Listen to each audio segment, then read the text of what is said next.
بسم اللہ الرحمن الرحیم۔ السلام علیکم دوستو، ویلکم کرتے ہیں عمران آفیشیل میں۔ جو میرے بھائی حکامہ ہولڈر سعودی عرب میں بیٹھے ہوئے کسی فیس کی وجہ سے بہت زیادہ پریشان تھے، جیسا کہ پہلے میں نے ایک ویڈیو بنائی تھی کہ 2021 میں ہی حکامہ فیس میں بہت سی تبدیلی ہونے والی ہے، تو میرے تمام بھائی جو غیر ملکی بیٹھے ہوئے ہیں سعودی عرب میں ان کے لیے بہت اچھی خبر ہے۔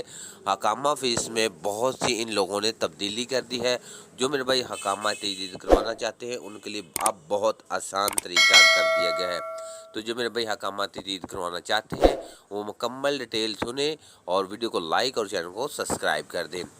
میرا بھائی جو میرے بھائی بیٹھے ہیں سعودی عرب میں اپنی فیملی کے ساتھ، یا پہلے 1 سال کی اکٹھی فیس پے کرتے تھے، اب ان کے لیے ان لوگوں نے فیس جو ہے آپ 3 مہینے کے لیے یا 6 مہینے کے لیے یا 9 مہینے کے لیے آپ اپنا حکامہ خود تجدید کروا سکتے ہیں قسطوں میں۔ پہلے آپ کو پورا سال کی فیس پے کرنی پڑتی تھی اور اس پہ کام بھی شروع ہو چکا ہے۔ تو جو میرے بھائی حکامہ تجدید کروانا چاہتے ہیں اور پریشان رہتے تھے کہ 1 سال کی فیس ہم اکٹھی کیسے دیں، تو ان کے لیے بہت بڑی خوشخبری ہے۔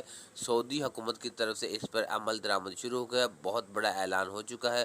وہ تمام میرے بھائی اب مہینہ یا 2 مہینے یا 3 مہینے تک جتنا پیسے جیب میں اتنا حکامہ تجدید کر کے وہ اپنا سعودی عرب میں رہ سکتے ہیں۔